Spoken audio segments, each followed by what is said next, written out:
Solo levelling season 2 episode 12 की starting में दिखाया जाता है। एंड किंग आते ही सबसे पहले एक जापानीज फीमेल हंटर को अपना निशाना बनाता है, उसकी खोपड़ी को दांतों में चबा डालता है। यहाँ तक कि 2 एस रैंक हंटर्स भी एंड किंग की धमाकेदार एंट्री से परेशान हो जाते हैं और समझ जाते हैं कि आज हमारा आखिरी दिन है। वो दोनों हंटर्स एक के बाद एक अटैक करने की कोशिश करते हैं, लेकिन एंड किंग पलक झपकने में ही उन दोनों के सर को खा जाता। याद रहे दोस्तों, इससे पहले जो एंड्स थे वो ए रैंक हंटर के लेवल के बराबर थे, लेकिन अभी जो एंड किंग है उसका लेवल एस रैंक हंटर से ताकत में कहीं ज्यादा होता है। यही रीजन होती है कि वो सिर्फ एक ही वार में उनकी खोपड़ी को खा जाता है। कोई भी एस रैंक का हंटर यानी कि जापानीज हंटर जो कि कोरियन हंटर से ज्यादा स्ट्रॉन्ग होते हैं, वो भी उसके सामने टिक नहीं पा रहे होते। टनल के अंदर हमें एस रैंक कोरियन हंटर्स को दिखाया जाता है जो कि क्वीन के गार्ड्स के साथ फाइट कर रहे होते हैं। क्वीन के गार्ड्स का लेवल एस रैंक हंटर के बराबर होता है। हंटर माँ जो कि एक क्वीन के गार्ड के साथ फाइट कर रहे होते हैं, वो बाकी हंटर्स को मोटिवेट करते हुए कहते हैं,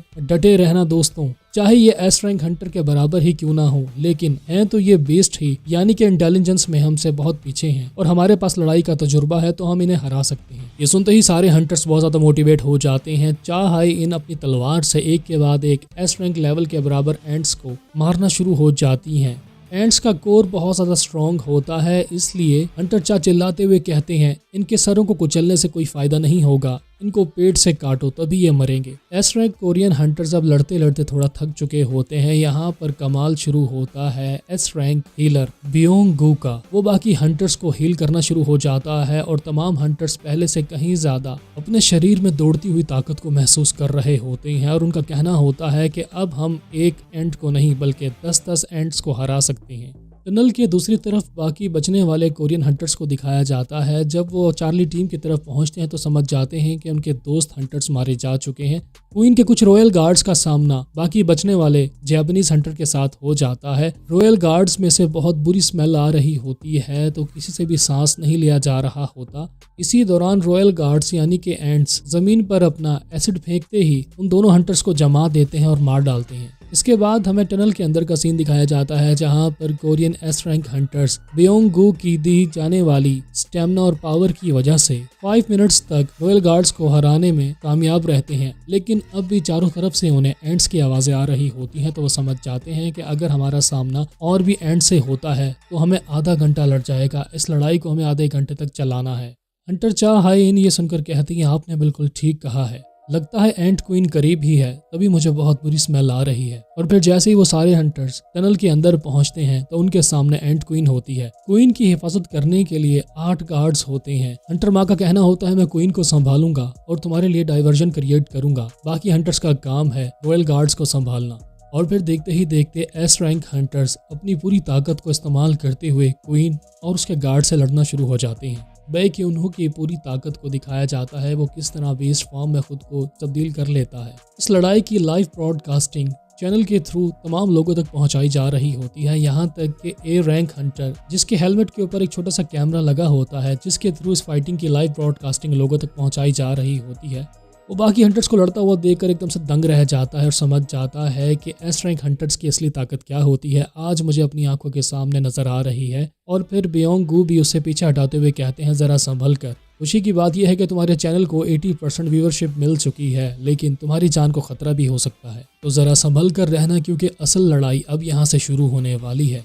और फिर देखते ही देखते S rank Korean hunters queen और उसके गार्ड्स को मारने में कामयाब हो जाते हैं, लेकिन क्वीन मरने से पहले एंड किंग को पुकार लेती है। और जैसे ही एंड किंग का सामना कोरिया के एस रैंक हंटर से होता है तो उसकी स्मेल से चाय हाई इन बहुत ज्यादा बीमार हो जाती है और अनईजी फील करते हुए वोमिट कर रही होती है कि मैंने इतनी गंदी स्मेल आज तक नहीं सूंघी। एंड किंग का बढ़ता हुआ एक एक कदम अपने दुश्मनों यानी कि कोरिया के एस रैंक हंटर्स के दिलों में डर पैदा कर रहा होता है। उसकी बॉडी से निकलने वाली रेडिएशंस यानी कि उसका स्ट्रॉन्ग ओरा, उसकी प्रेजेंस तमाम एस रैंक हंटर्स को उनकी औकात दिखा देती है कि एंड किंग से लड़ना तुम्हारे बस की बात नहीं है। तमाम लोगों को समझ आ जाती है कि अगर हमने इसे लड़ने की कोशिश भी की तो ये हमारा बहुत बुरा हाल करेगा, यानी कि बिना लड़े ही हार मान ली जाती है।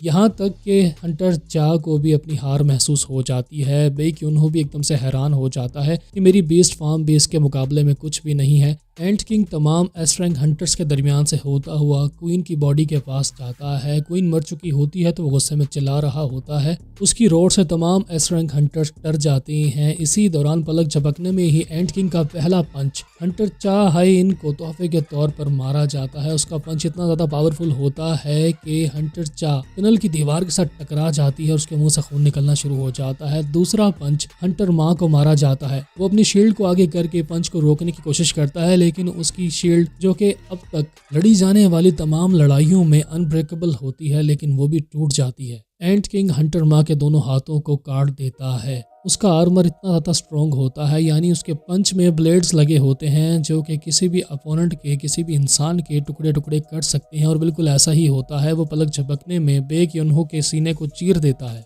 उसका अगला निशाना हंटर चोय होता है और उसके बाद तीर चलाने वाले हंटर की बारी होती है, जो कि लॉन्ग डिस्टेंस के साथ फाइट करना पसंद करता है। लेकिन एंट किंग उसके ब्लास्ट वाले तीर को पकड़ लेता है और उसको तोड़ देता है। हंटर माँ के दोनों हाथ जो कि एंट किंग ने उखाड़ दिए होते हैं, बियोंग गू की पावर की वजह से, हीलिंग टेक्निक की वजह से वो फिर से वापस उगाते हैं।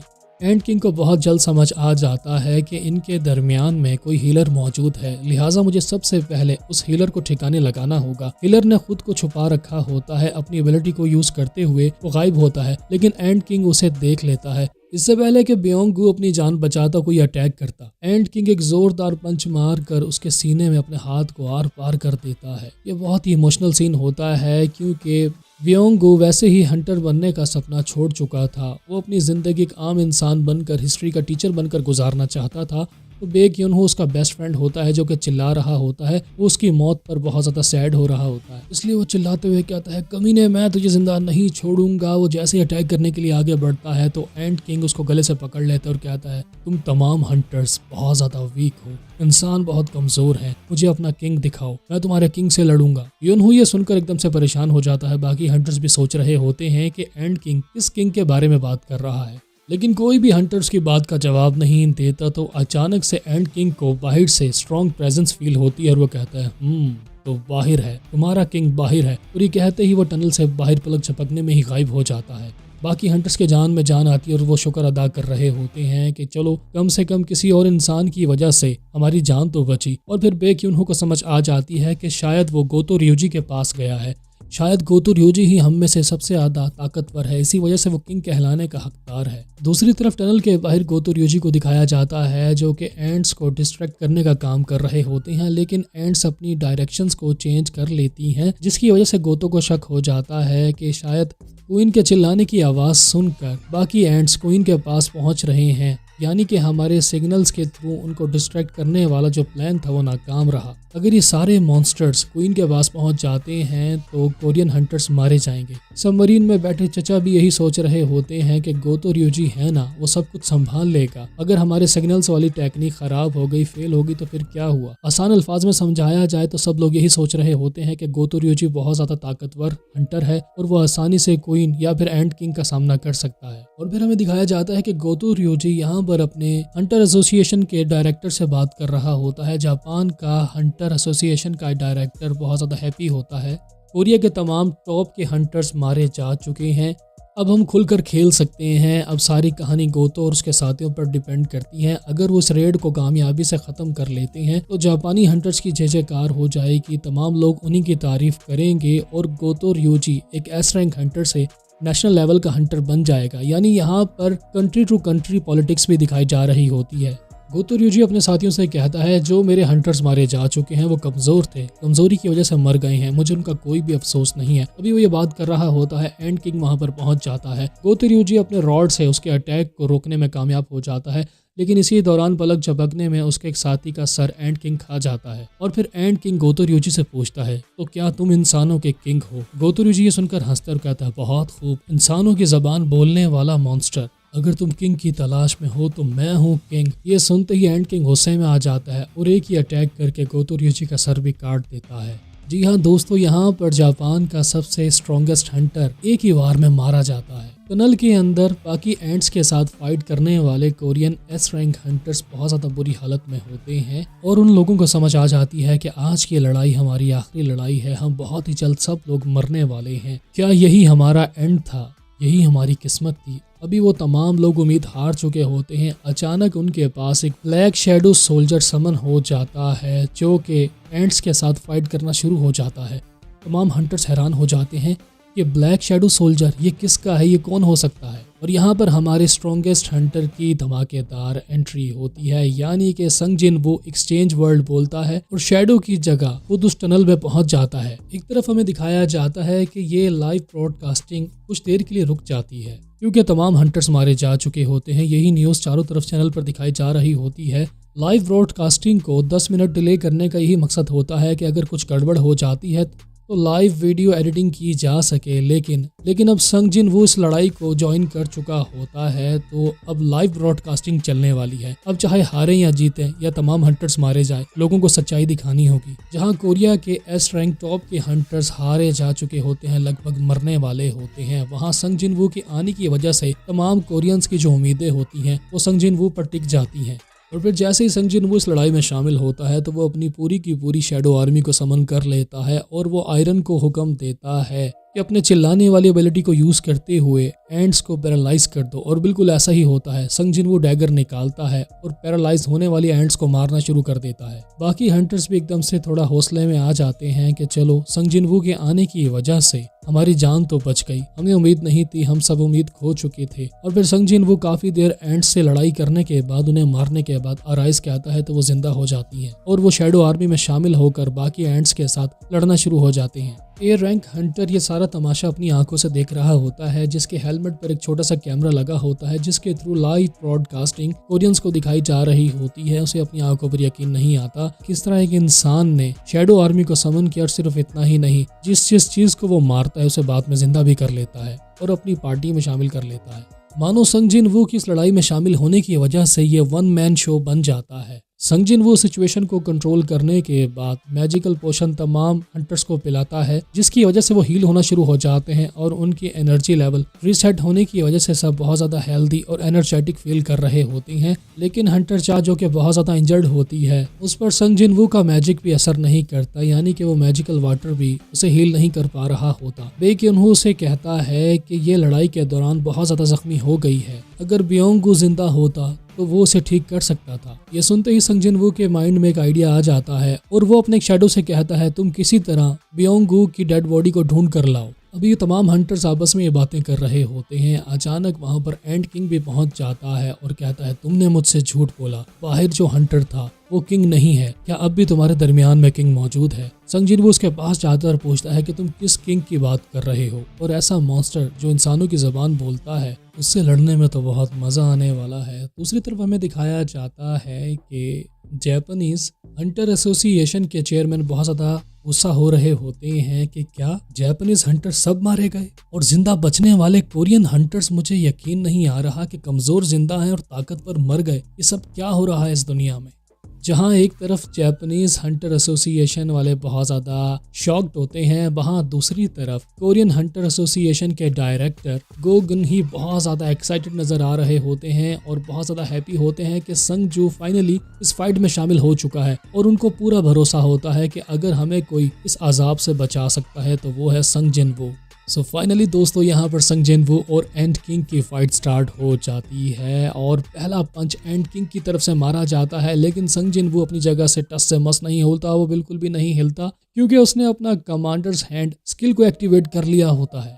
और अगर आप संग जिन वो की इस एबिलिटी के बारे में नहीं जानते तो मैं आपको बताता चलूं कि ये एबिलिटी एक आर्मर की तरह है, यानी संग जिन वो इस एबिलिटी को इस्तेमाल करते हुए अपना डिफेंस भी मैक्सिमम लेवल तक यूज कर सकता है और विदाउट वेपन वो स्ट्रॉन्ग से स्ट्रॉन्ग आर्मर वाले बंदे को पंच मारकर इंजर्ड कर सकता है। और गोतो ryuji का तो हाल आपने देखा ही था कि एंड किंग का एक पंच उसकी गर्दन को काट देता है। एंड किंग जो कि थोड़ी देर पहले संग जिन वो को कमजोर होने का ताना दे रहा था, वो ये देखकर हैरान हो जाता है कि तुम तो किंग भी नहीं हो, तो तुम कैसे टिक गए मेरे पंच के सामने। कोरिया के बाकी एस रैंक हंटर्स जो कि अब तक संग जिन वो को एक मेज टाइप हंटर समझने की बेवकूफ़ी कर रहे थे, उन्हें समझ आ जाता है कि मामला कुछ और ही है, क्योंकि मेज टाइप हंटर सिर्फ जादू करना ही जानते हैं, वो कॉम्बैट नहीं कर सकते, इतने करीब से कभी भी नहीं लड़ सकते। तो यहाँ पर कोरियन लोगों को समझ आ जाती है कि भैया संग जिन वो वन मैन आर्मी है, वन मैन शो है, ये कुछ भी कर सकता है, ये चीज़ों को समन कर सकता है, ये करीब से लड़ भी सकता है।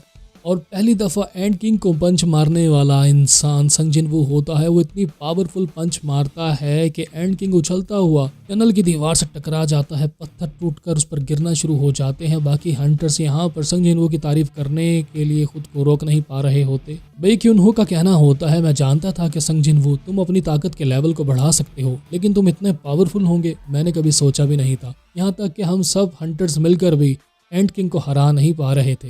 बोले तो संग जिनवू यहाँ पर अपना युजिरो हानमा बन जाता है, जो कि सबसे ज़्यादा स्ट्रॉन्गेस्ट फाइटर होता है।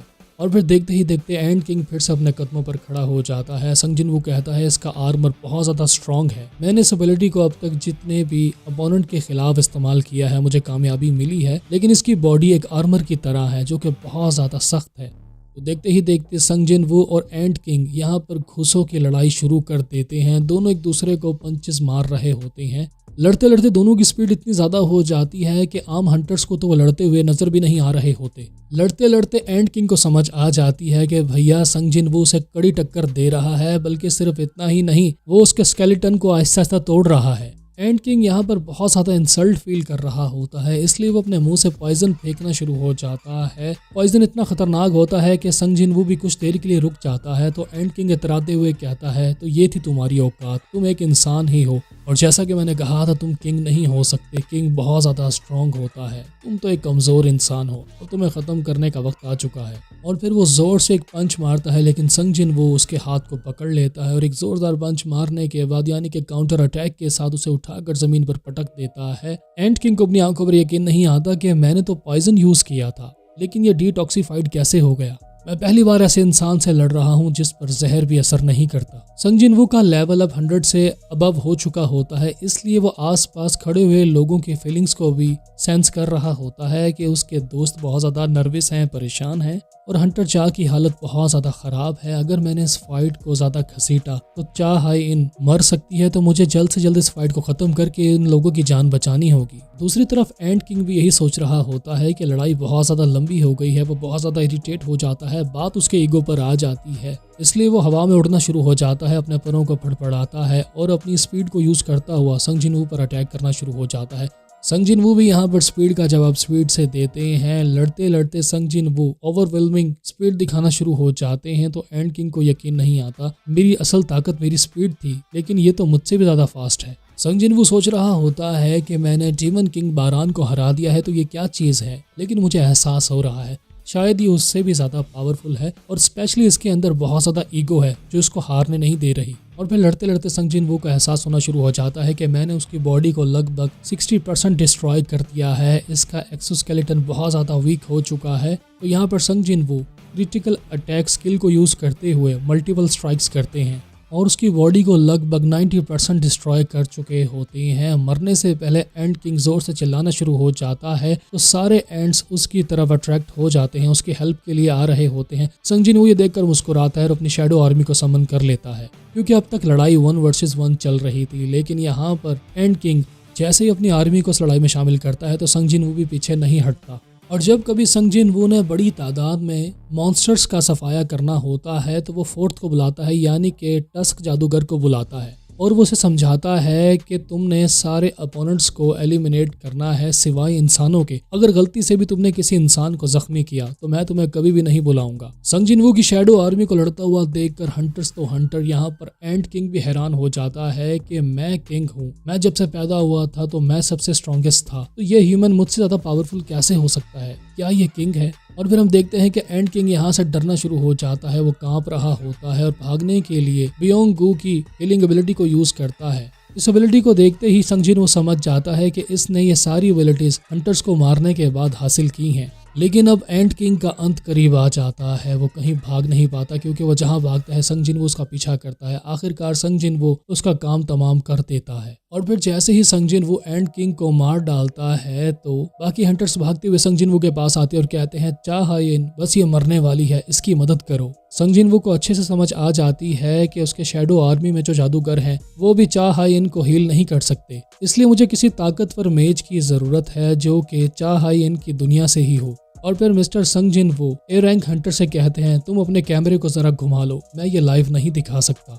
और फिर जैसे संग जिनवू के कहने पर ब्योंग-गू की डेड बॉडी को लाया जाता है तो वो उसे पहले अराइज कहते हैं, वो जागता नहीं है, लेकिन दूसरी बार कहने पर वो रिजरेक्ट हो जाता है। ये देख कर भी कि उन्होंने भी बहुत ज्यादा इमोशनल हो जाते हैं कि ये मेरा बेस्ट फ्रेंड था, इसका संग जिनवू ने क्या हाल कर दिया। ये एक इंसान था जो कि कभी भी हंटर नहीं बनना चाहता था, अपनी जिंदगी एक मामूली सा टीचर बनकर गुजारना चाहता था, उसे लड़ने का बिल्कुल भी शौक नहीं था, तो तुम इसे अपनी शैडो आर्मी में इस्तेमाल नहीं करोगे। संग जिनवू उससे वादा करता है और फिर चा-हाइन को वो जैसे ही हील करता है तो संग जिनवू भी अपना वादा पूरा करते हुए उसे हमेशा हमेशा के लिए आज़ाद कर देते हैं, वो उसे कभी भी अब इस्तेमाल नहीं करेंगे। आखिरकार कोरियन हंटर्स बहुत ज़्यादा हैप्पी होते हैं कि संग जिनवू की वजह से उनकी जान बच गई और फिर वो अपने शहर वापस जाना शुरू हो जाते हैं। जबकि दूसरी तरफ हमें दिखाया जाता है कोरिया और जापान की सबमरीन अब भी बाकी बचने वाली एंट्स का मुकाबला करने के लिए तैयार खड़ी होती है। संग जिनवू अब कोरिया का हीरो बन चुका होता है, तमाम लोग उसकी बहुत तारीफें कर रहे होते हैं, जबकि दूसरी तरफ संग जिनवू